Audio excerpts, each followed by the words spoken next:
말씀 로마서 5장 7절에서 9절에서 11절, 9절에서 11절 말씀.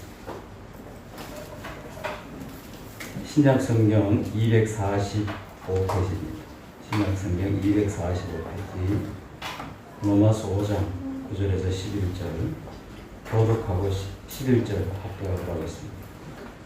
그러면 이제 우리가 그의 피로 말미암아 의롭다 하심을 받았으니 또 그로 말미암아 진노하심에서 구원을 받을 것이니 우리가 원수 되었을 때 그의 아들의 죽으심으로 말미암아 하나님과 화목하게 되었으며 화목하게 된 자로서는 또 그의 살아나심 말미암아 구원을 받을 것이니라. 같이 그뿐 아니라 이제 우리로 화목하게 하신 우리 주 예수 그리스도로 말미암아 하나님 안에서 또한 즐거워하느니라. 아멘. 오늘 본문의 말씀 의지해서 그리스도의 피로 말미암아라는 제목으로 은혜를 나누고자 합니다. 3주 계속해서 같은 본문으로 하나님 말씀의 은혜를 나누고 있는데 오늘도 특히 9절에 11절에 보니까 너무나 중요한 그런 말씀들이 우리 은혜가 되는 것을 보게 됩니다. 그래서 다시 한 번 더 어떤 은혜가 있는지, 특히 5장에서는요 유난히 이 말미암아라는 단어가 반복되는 것을 보게 되죠.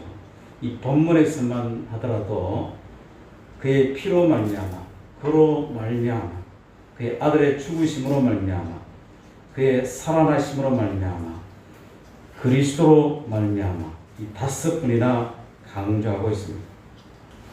이 강조하는 것은 이유가 있죠. 그만큼 중요하다는 겁니다. 다시 말하면 예수님이 십자가에서 흘리신 피로 말미암아 우리에게 임한 축복이 얼마나 크고 놀라운 것임을 반복하여 강조하는 것이죠. 그래서 성경을 묵상할 때, 이 반복할 때 그 눈을 힘을 주어서 또 마음을 열고 무슨 말씀을 하시나 듣기를 원합니다. 이런 마음으로 말씀을 읽으면 더 큰 은혜가 되는 것을 보게 됩니다. 그렇다면 그리스도로 말미암아 우리에게 주신 축복이 무엇인지 이미 우리가 잘 알고 있습니다. 그런데 그게 우리 안에 생명의 양식이 되어야 돼요. 예수의 피로 말미암아 우리에게 주어진 은혜, 놀라운 능력이 무엇인가? 그 피로 말미암아 우리는요 의롭다 하심을 얻게 되었습니다. 그거 아는데요. 알죠, 그렇죠? 8절에서 9절에 그 얘기를 하고 있는 겁니다. 특히 9절에 보니까 그러면 이제 우리가 그의 피로 말미암아 의롭다 하심을 받았으니 라고 말하죠. 우리가 의롭다 하심을 받게 된 원인이 뭡니까? 그의 피로 말미암아, 그의 피로 말미암아 우리가 의롭다 하심을 받았으니 다른 길은 없다는 겁니다. 우리가 의롭게 함을 얻는 길은 다른 길이 없다는 거예요. 오로지 그 피로 말미암아 의롭다함을 받았으니 라고 말합니다. 죄로 말미암은 인류는, 죄의 결과는 뭡니까? 죽음이죠.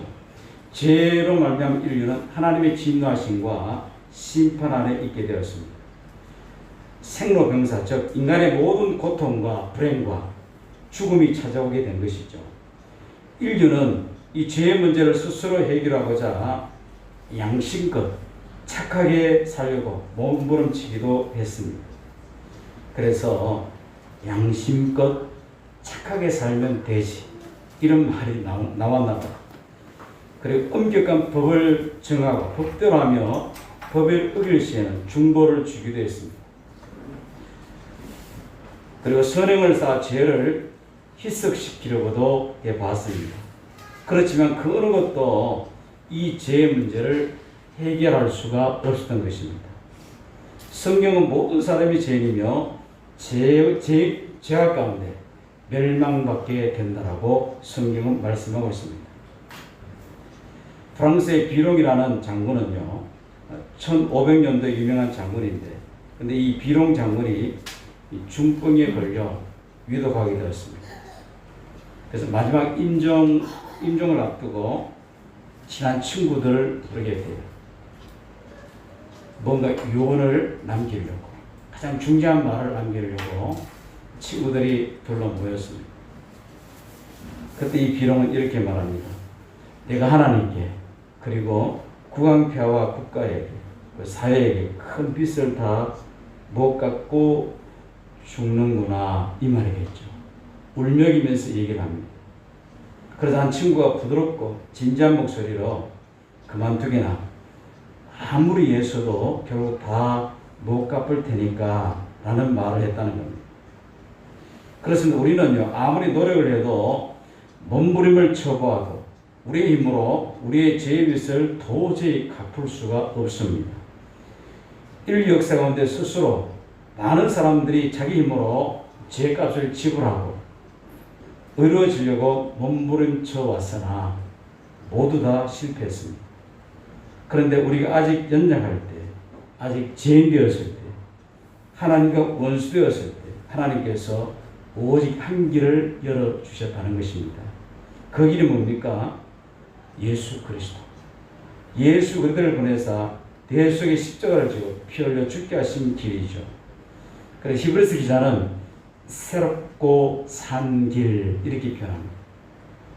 예수님이 십자가 보혈을 믿고 회개하는 자를 하나님은 의롭다 하시고 당신의 진노하심과 심판을 거두신다는 겁니다. 이것이 죄를 해결하는 하나님의 유일한 방법이라는 겁니다. 유일한 방법. 이 말은 뭡니까? 죄를 해결할 수 있는 방법은 이 길밖에 없다는 거예요. 다른 길은 없다는 겁니다. 이게 복음이라고 해요. 그게 무슨 큰 기쁨의 소리입니까? 한 길밖에 없다면서요.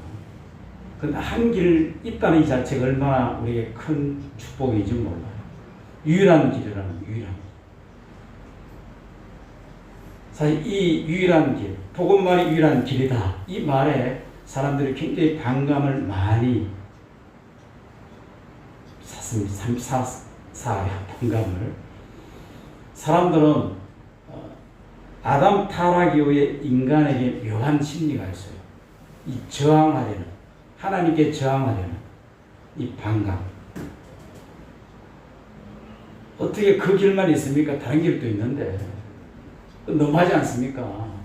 그래서 기독교를 막 너무 이기주의적인 종교, 그렇죠? 너무 자기들밖에 모르는 종교, 이런 식으로 막 매도하는 것을 보게 됩니다. 그들이 아무리 그렇게 해도 이 구원의 길은요, 죄사함의 길은, 죄 해결의 길은 이 길밖에 없다는 겁니다. 그래서 순교를 각오하고 복음을 전하는 거예요. 이 길밖에 없기 때문에 목이 터져라, 예수 믿으세요, 예수 믿으세요 외치는 겁니다.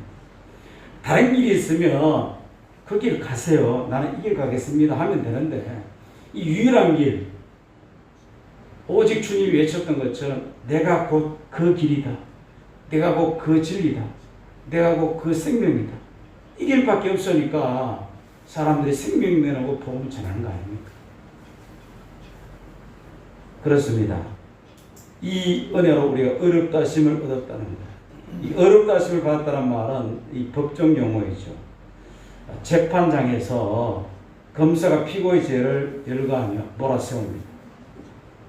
변호사가 피고의 무죄를 증명하기 위해서 힘을 다해 예를 쓰면서 변호합니다. 재판장이 양쪽의 공방을 다 듣고 나서 이제 선언하죠. 재판장이 선언하기를 누구누구는 무죄, 이렇게 선언합니다. 그럼 아무도 거기에 토를 달 수가 없어요. 무죄로 선언받았기 때문에. 다시 말하면 당신은 죄가 없습니다. 좀 더 성경에서 들리자면 당신은 의롭습니다, 이렇게 선언을 해주는 것이죠.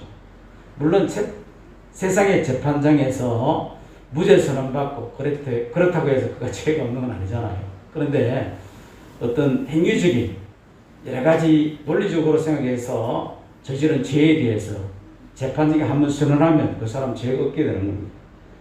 이와 마찬가지로 최후의 심판 때 재판장이신 하나님 앞에서 율법과 양심 그리고 사단이 검사가 되어 우리의 죄를 찾아내어 공박합니다. 이때 예수님이 변호사가 되어 우리를 위해서 변론해 주시는 것이죠. 예수님이 어떻게 변론할까요? 율법이 우리의 죄를 덜줍니다. 우리 양심이 우리의 죄를 덜줍습니다. 하나님 앞에서. 그래서 사단이 욥의 죄를 하나님 앞에 직구했던 것처럼 욥이 그렇죠. 사단이 직구하는 것을 보게 됩니다. 그건 마찬가지로 우리의 죄를 사단이 직구해요. 그때 예수님이 나오셔서 변호하시는 거죠. 저희 죄값을 내가 이미 십자가에서 다 지불했습니다. 그러므로 저를 다시 심판할 수 없습니다. 예수님이 십자가에서 우리의 죄를 담당하셨잖아요. 그래서 하나님께서 다 들으시고 최종 판결을 내리십니다. 누구 무죄, 의롭게 되었습니다. 그래서 우리는 모두 의롭다 하심을 받았다는 것이죠. 다시 말하면 예수 그리스도 안에 있으면 이미 의롭다함을 받았다는 겁니다. 하나님의 심판대 앞에서도 주님이 변호사가 되셔서 우리의 죄를 감싸 주시기 때문에 의롭다 하심의 은혜가 선포되는 것이죠. 마태복음 10장 45절에서 예수님은 인자의 온 것은 섬김을 받으려 함이 아니라 오히려 섬기라고 자기 목숨을 많은 사람의 대속물로 주려 합니다. 이 대속물이라는 말은 이 상업적 용어이기도 하죠. 장사꾼들이 시장에서 물건값으로 어떤 것을 요구할 때 쓰는 말을 하는 겁니다. 그리고 대속물은 구약에서는요, 범죄함의 보상으로 내는 가축을 의미합니다. 또 주 1세기 그레코 로마 시대에서 이 대속물은 노예를 해방시키기 위해서 치러야 할 몸값을 뜻하는 것이죠. 충분히 이 대속물, 구속, 대속 이런 단어들을 많이 이제 익숙해지실 겁니다. 예수님이 자기 목숨을 많은 사람을 위해 대속물을 주신 것은 죄인인 우리가 받아야 할 벌에 대한 대가를 그분이 대신 갚아주신 구속의 은혜입니다. 또한 죄의 노예가 되어 있는 우리들을 값을 치르고자 하셔서 자유케 하시는 해방의 은총이죠. 하나님의 대가 지불. 하나님은 대가를 지불할 아무 의무도 없었어요. 대가를 지불할 이유도 없는 겁니다.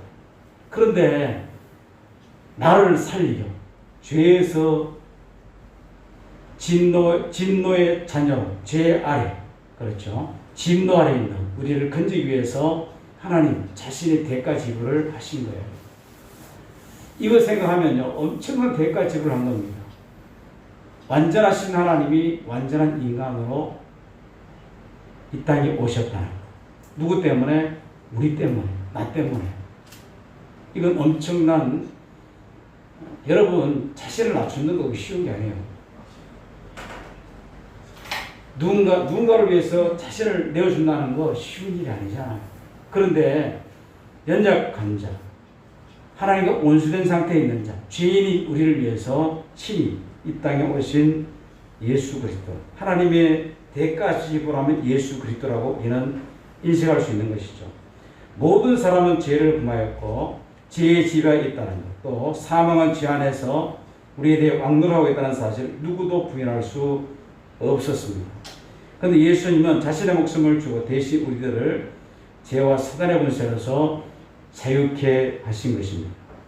그래서 성경은 이렇게 말씀하고 있죠. 그가 우리를 흑암에서 건져내사 그의 사랑의 아들의 나라로 옮기셨으니 그 아들 안에서 우리가 구속과 제사함을 얻었도다.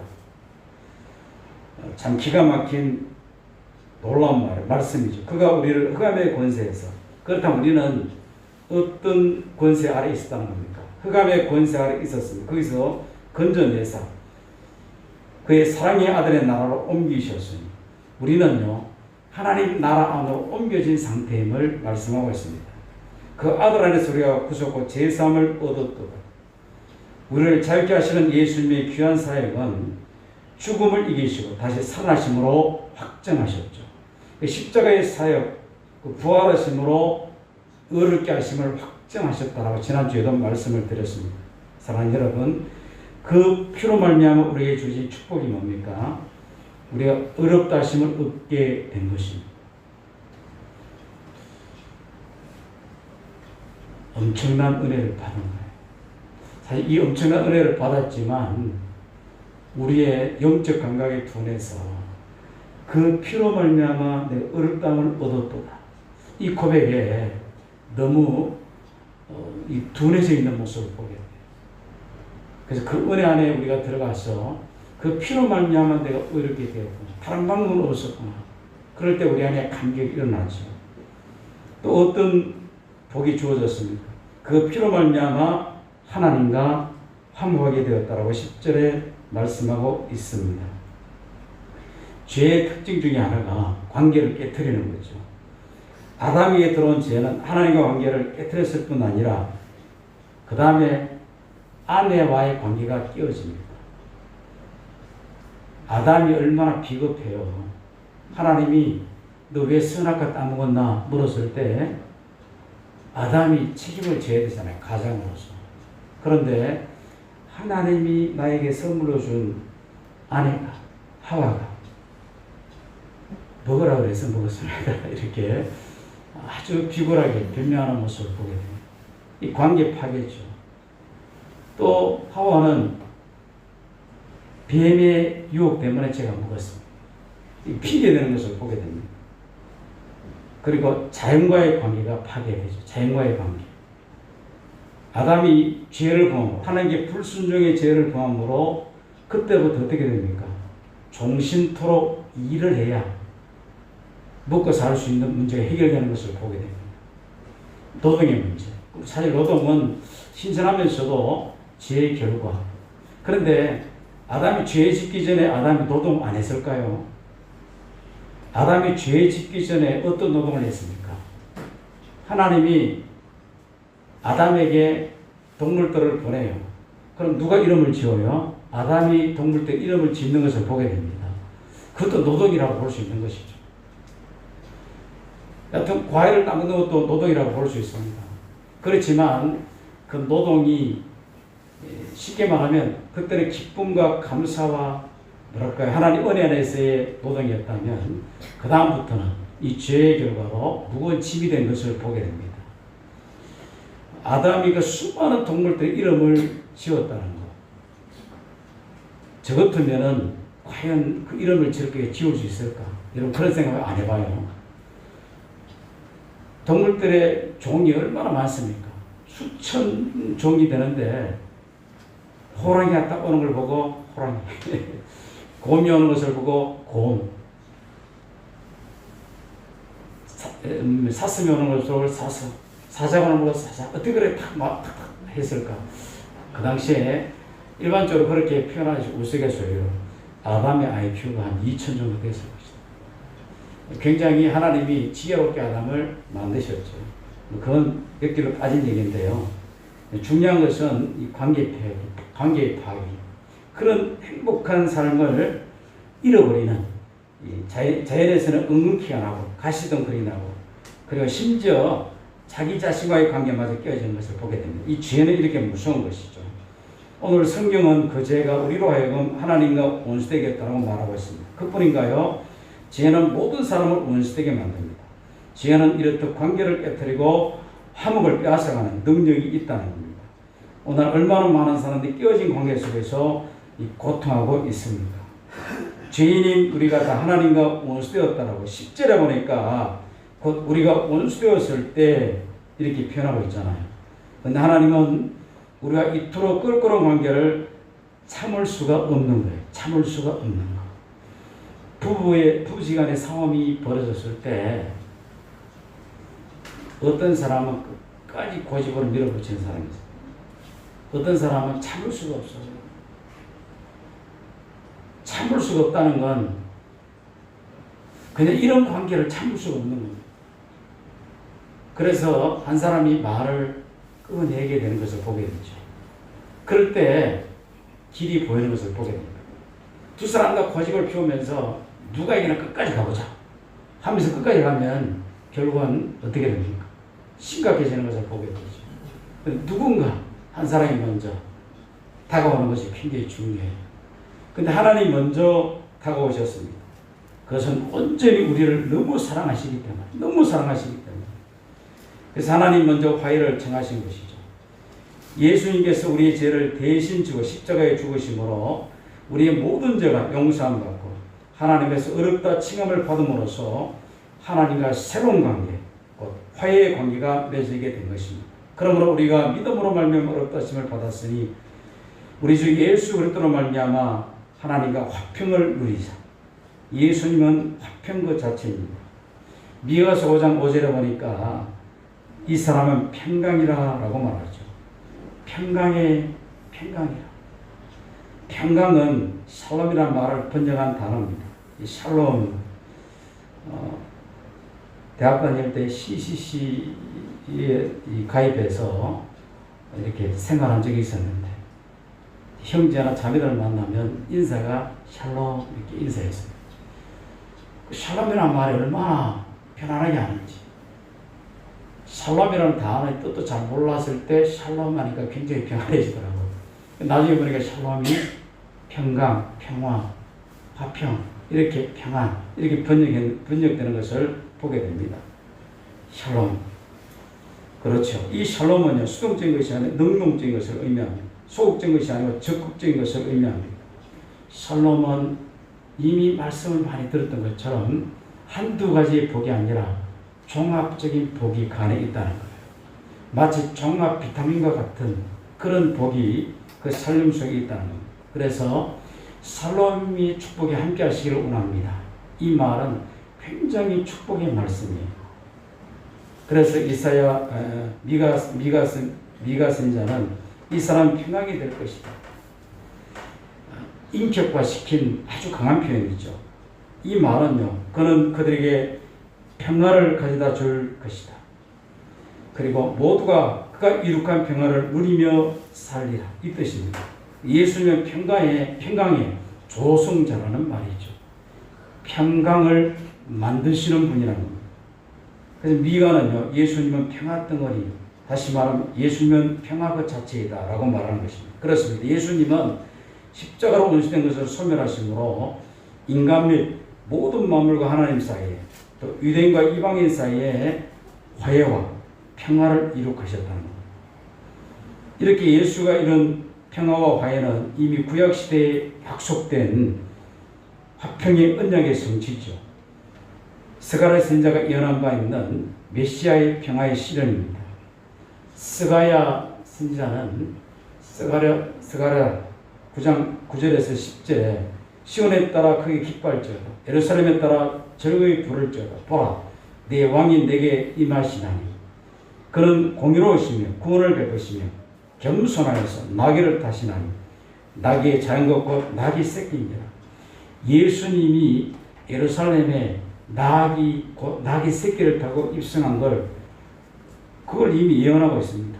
내가 에브라임의 병거와 예루살렘의 말을 끊겠고 전쟁하는 활도 끊으리니 그가 이방 사람에게 평화를 전할 것이요 그가 이방 사람에게 평화를 전할 것이요. 예수의 죽음이 가져온 화해와 평화는 단순한 심리적 평화가 아니라는 겁니다. 또한 정치와 무리에 이루어지는 팍스 로마나가 아니라 이 팍스 로마 시대 때 이 지중해 지역에 로마의 힘으로 말미암아 평화가 유지되는 때를 팍스 로마나라고 부릅니다. 20세기 돌아와서는 팍스 아메리카나 이렇게 부르죠. 미국의 힘의 질서에서 세계 평화가 유지되는 그런 시대. 팍스 로마나, 팍스 아메리카나. 어떤 국가의 무력적인 힘, 강력한 힘에 의해서 평화가 유지되는 것. 그런데 주님의 평화는 그게 아니라 사랑과 화해와 원수와도 하나 될 수 있는 힘. 그래서 팍스 크리스티 그리스도로 말미암아 주어진 평화를 성경은 우리에게 말하고 있는 겁니다. 영화 불의전차를 통해서 자신의 인생이 소개되었던 이 스코틀랜드의 육상 선수 에릭 리틀은요, 중국에서 20년 동안 선교사 활동을 하였습니다. 마지막 2년은 세계 2차 대전으로 인해서 일본은 수용소에서 보내게 됩니다. 참기 힘든 수용소의 환경 속에서 사람들 사이에서 그룹들 간에 갇혀 있을 때 그 환경이 얼마나 열악합니까? 분노하고 싸움이 있고 분쟁이 있는, 물론 이 감시자들의 억압에 의해서 통제돼서 질서가 유지되기도 하지만 폭발하면 엄청난 사고가 터지는 것을 보게 되죠. 그런 엄청난 사고가 터질 때마다 에릭 리더는 언제나 평화자로, 평화를 만드는 자로 그 자리에 서 있었다는 겁니다. 그래서 에릭 리더들이 가는 곳에는 이 평화가 유지되는 놀라운 그런 모습을 이 간수, 쉽게 말하면 수용소니까 그걸 뭐라 그래, 경계병, 간수병, 지키는 자, 이렇게 변하게 되죠. 특히 일본 군인들이 보고 에릭 리더를 할 때 저 사람은 굉장한 사람이구나 이렇게 인식될 정도로 그가 그리스도의 사랑을 보여준 거예요. 그래서 어느 저녁에 이 점호 시간이 되었습니다. 그래서 일본인 감시자, 관리자가 와서 이 점호를 하는데 에릭 리더의 눈에 보이지 않는 거예요. 에릭은 어디 가서, 에릭을 어디 갔어라고 일본인 이 경비가 말했을 때 관심이 대상이 있었다는 것이죠. 눈에 딱 띄었으니까. 뭐 안 그럴 수도 있겠지만. 그랬을 때 한 사람이 에릭이 어젯밤에 죽었습니다, 이렇게 말했어요. 그랬을 때 이 일본인 감시자가 이렇게 말합니다. 에릭 리더는 예수 믿는 사람 아니었나? 이렇게 얘기하는 겁니다. 이 에릭 리더는 일본어를 몰랐고 일본인 경비원도 영어를 전혀 몰랐습니다. 그들이 유일하게 접할 수 있는 시간은 하루 의무적으로 실시하는 이 점호 시간. 그런데 이 에릭 리더들이 그리스도인인 것을 어떻게 알았을까요? 그런 수용산에서 싸움을 해결하는, 분쟁을 해결하는 에릭에게서 그리스도를 보았던 것이죠. 이게 바로 전도의, 예수 믿는 성도의 영향력입니다. 우리가 예수 믿으세요, 예수 믿으면 천국 갑니다, 이렇게 반드시 말로도 전해야 됩니다. 그런데 그의 삶을 통해서 전할 때 말의 능력이 배가 되는 것이죠. 에릭 리더의 삶을 보니까 그 안에 그리스도를 그가 보게 된 것이죠. 사랑하는 여러분, 예수님께서 화목제물이 되었습니다. 죄로 인해 생긴 막힌 담을 허물어 주신 것이죠. 그리스도의 십자가가 화목을 이루는 다리가 되어준 것입니다. 그리스도의 피를 힘입어 하나님과 화목한 관계로 회복하는 그런 은혜가 우리 속에 있어야 되는 겁니다. 사실 우리가 하나님과 우리 사이의 화목을 유지할 수 있는 것은 예수님 십자가의 다리죠. 그러므로 이 화목을 유지하십시오, 사실 이렇게 말하는 자체가 맞는 말이기도 하지만 좀 틀린 말이기도 해요. 왜냐하면 이미 주님과 나는 화목되었는데 왜 목사님 또 화목하십시오 이렇게 말할까? 왜 이렇게 말하냐 하면 목사님 저마저도 하나님과 나 사이의 화목이 깨어지는 모습을 보기 때문에 그렇습니다. 하나님과 나 사이의 화목의 관계가 깨어질 때 전적으로 누구에게 책임이 있냐면 나에게 책임이 있어요. 하나님 언제나 나와 함께 하시고 이미 십자가에 자신을 내어준 그 사랑으로 손을 내밀고 있는데 내가 그 손을 뿌리치고 내가 죄악 가운데 머물고 내가 하나님과 온수된 상태로 돌아가는 거예요. 그래서 계속 화목을 유지하십시오라고 우리는 이 말씀을 드려야 된다는 것이죠. 그와 동시에 인간관계도 회복하는 그런 믿음의 삶이 필요합니다. 이 인간관계 회복 굉장히 우리에게 부족하죠. 우리가 사람이기 때문에 예수님처럼 그렇게 살 수 없지 않습니까? 예수님은 그렇게 사셨는데 우리가 얼마나 연약한지 몰라요. 정말 조금만 그 한 게 때문에 이 자존심을 꺾지 못해서 이 자존심이 또 나를 괴롭힙니다. 그 용서도 잘 안 되고 화목도 잘 안 되고 화해도 잘 안 되는 이 나의 모습을 보게 되죠. 그래서 인간관계도 회복하라고 하나님 말씀하고 있는 겁니다. 하나님과 화목관계로 변하면 무엇이 우리에게 유익합니까? 우리 안에 불안이 사라지고 두려움이 사라지고 평안이 넘치게 되죠. 그리고 담대함이 찾아오는 겁니다. 뿐만 아니라 하나님과 사랑의 관계가 형성되므로 기도가 상달되고 응답되는 것이죠. 1세기 전 영국에서 활동했던 고아의 아버지 조지 물러 목사님은 80평생 5만 번 이상이나 기도 응답을 받았던 귀한 분입니다. 그는 이 기도를 통해서 1만 명의 과를 돌아봤고 선교지에 200만 권의 성경과 300만 권 이상의 신앙 도서를 보냈으며 100만 명 이상의 주일학교를 학생을 교육했다고 합니다. 그러니까 81세가 된 해에 어느 신학교에 특강 강사로 초청을 받아서 특강을 하는데 학생들이 질문을 하는 것이죠. 어떻게 그런 귀한 일들을 감당하셨습니까? 라고 물으니까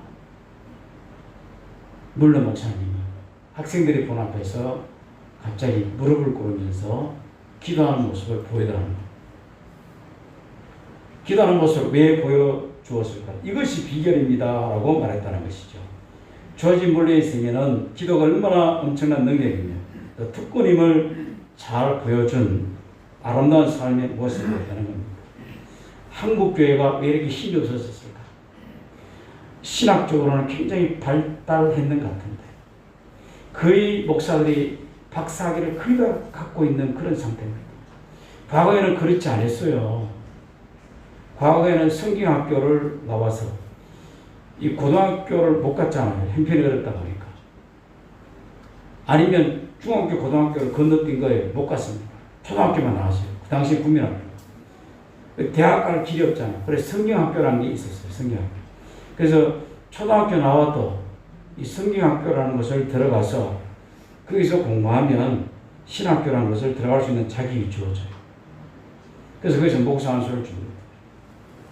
지금은 타이트하고 짜여진 커리큘럼, 학교 체계를 쫙 밟아서 박사학위까지 다 받아서 이 목사 안수 받는 그런 사람들이 참 많은 시대.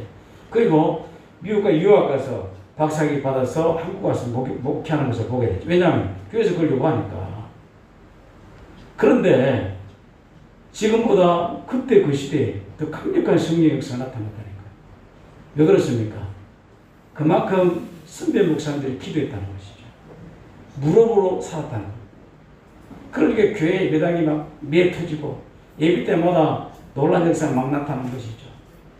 요즘에는 얼마나 설교가 조직적이고 신학적이고 이렇게 잘 짜여진 메시지를 전해도 이거 아닌가 이런 시대에 우리 살고 있습니다. 제가 좀 빠졌는데 기도, 그렇죠. 기도. 요즘 들어 제 자신에게 제게 질문을 합니다. 야, 네가 코로나 핑계 대면서 너는 완전히 제 얘기 하는 말이에요. 코로나 핑계 대면서 너 지금 뭐 하는 거니 지금? 완전 코로나가 완전 이게 핑계 삼아. 하나님과의 관계. 그렇죠. 내 자신을 굉장히 하나님 죄송합니다. 정말 이 코로나. 물론 코로나 때문에 여러 가지 일이 발생하지만 이게 핑계가 될 수 없다는 거예요. 무릎 꿇는 데서. 그 은혜 가운데 조지문 목사님 하나님과의 사랑의 관계를 누리며 살았어. 그 산 증거를 보여줬던 것이죠. 그렇습니다.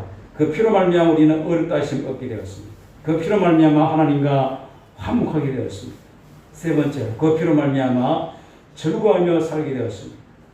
오늘 본문 11절에 보니까 하나님 안에서 또한 즐거워하느니라. 그 이유가 뭡니까? 이제 우리로 화목을 얻게 하신 우리 주 예수 그리스도로 말미암아 하나님 안에서 또한 즐거워하느니라. 우리가 하나님의 즐거워하는 이유도 예수 그리스도로 말미암아 주어졌다는 것을 성경은 말하고 있습니다. 죄는 기쁨을 빼앗아갑니다. 선악과를 먹는 달콤함은요 아담을 숲에 숨게 하였으며 마침내 기쁨의 동산 에덴에서 떠나게 했다는 겁니다. 죄는 그 죄를 짓기까지는 달콤한 즐거움을 주지만 그 후에는 부끄러움과 불안을 안겨줍니다. 그 끼어진 관계로 인한 갈등과 고통을 당하게 됐죠. 이렇듯 세상적 즐거움은 곧 시드는 들의 꽃과 같이 잠깐이요 일시적입니다. 그리고 그 후에는 불안과 두려움과 고통을 안겨줍니다. 그러나 그리스도로 말미암아 주어진 기쁨은 하나님 안에 있음으로 누리는 영원한 기쁨입니다. 아무것도 없어도 모든 것을 잃는다 해도 기뻐할 수 있는 즐거움, 그 즐거움을 말하는 것이죠. 그래서 하박국 선지자는 하박국 3장 17절에서 비록 무화과 나무가 무성하지 못하며 포도나무에 열매가 없으며 감람나무에 소출이 없으며 밭에 먹을 것이 없으며 우리 양이 없으며 외양간에 소가 없을지라도 나는 여호와로 말미암아 즐거워하며 나의 구원의 하나님으로 말미암아 기뻐하리로다. 그 이유는 예수 그리스도가 내주하심으로 영원토록 솟아나는 기쁨의 샘이 되어주기 때문에 그렇다라고 성경은 말씀하고 있습니다. 하나님과 평화하는 것이 기쁨의 뿌리다. 하나님과 등지고 원수가 되면 행복할 수가 없습니다. 하나님께 죄짓고 하나님을 거스리면서 살면서 기쁨이 충만해지는 것은 불가능하다라는 것입니다. 순간적인 기쁨은 만날 수 있지만 또다시 공허해지고 근심이 그를 누르게 됩니다. 제 말이 아니에요.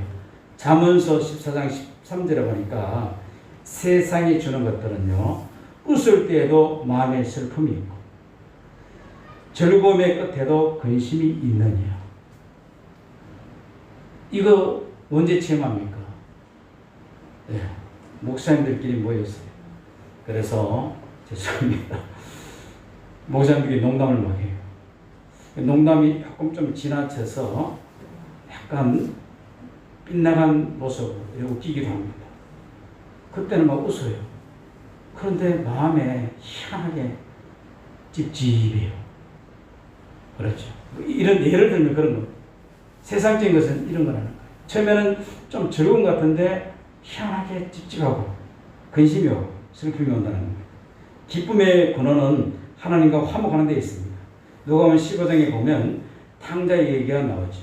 그는 아버지의 재산을 다 잃었습니다. 처음에 그는 자기가 불행한 원인이 재산을 얻기 때문이라고 생각했습니다. 또 친구를 다 잃었기 때문에 불행하다고 생각했습니다. 그러나 그것은 불행해진 이유가 진짜 이유가 아니죠. 후에 그는 깨닫습니다. 자신이 아버지를 떠났기 때문에 불행했다는 것을 깨달았습니다. 아버지 품을 떠나서는 절대로 행복할 수가 없는 것이죠.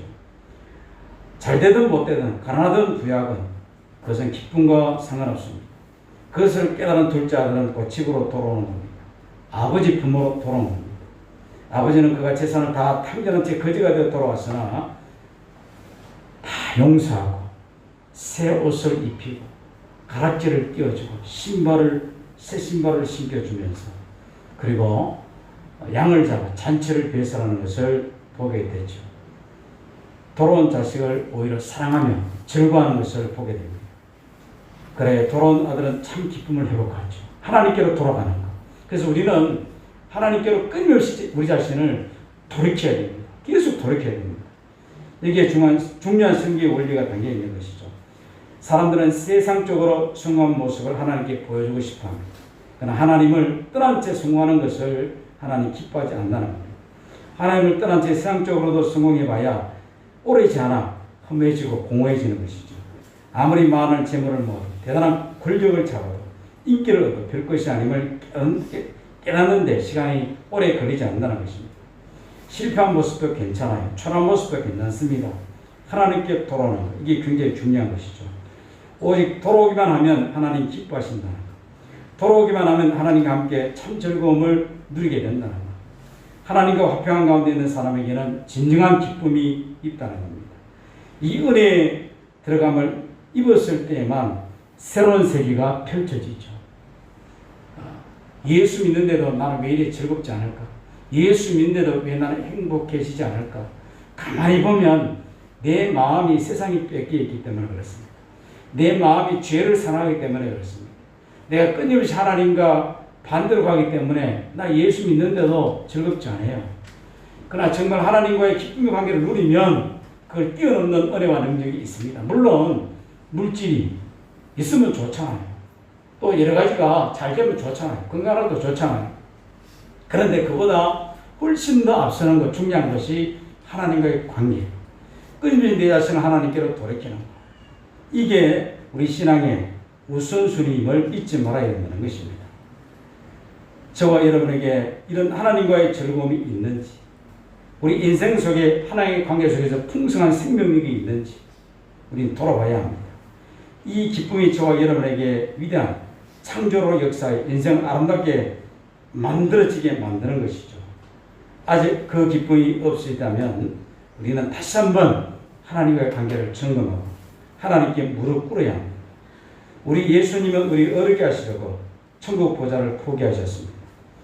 우리로 화목하게 하시려고 낮은 이 땅에 찾아오셨습니다. 우리를 즐겁게 살게 하시려고 십자가를 지시고 피 흘리셨습니다. 그 피로 말미암아 우리는 생명을 얻었습니다. 하나님의 사랑받는 자녀가 되었고 하나님의 유업을 받을 자가 되었다는 겁니다. 그럴 때 귀한 피가 헛되지 않게 의롭다함을 얻은 자답게 이제 살아가는 것이 우리에게 중요한 것이죠. 그리고 하나님과 화목하게 살아가고 이웃과 화목하게 살아가는 삶을 유지해야 합니다. 우리 행복과 즐거운 삶을 살아가기 위해서 하나님 앞에 끊임없이 돌아가는 그런 믿음의 삶을 살아가야 합니다. 잘 안 되지만 이번 한 주간 또 이렇게 살아보기 위해서 예수는 우리 모두가 되어지기를 주의 이름으로 부탁을 드립니다. 아멘. 살아계신 하나님, 하나님과의 관계가 더 아름다워지고 하나님을 더 가까이 하고 예수 그리스도를 말미암아 우리에게 주어진 이 행복을 계속 간직하며 절구하며 유지하는 우리가 되기를 간절히 소망합니다. 하나님, 우리가 넘어질 때가 참 많습니다. 그리고 시험 들 때도 많습니다. 흔들리는 우리의 모습을 보게 됩니다. 그때마다 우리를 붙들어 주시고 우리를 다시 한번 하나님께로 돌아오게 하고 하나님을 바라보게 하고 하나님의 손에 붙들려 일어서는 우리 모두가 되게 하소서. 그래야말로 십자가의 은혜로 주어진 이 피로 말미암아 주어진 이 놀라운 행복과 축복들을 계속 누리며 살아가는 우리 모두가 되기를 간절히 소망하며 예수님의 이름으로 기도드립니다. 아멘.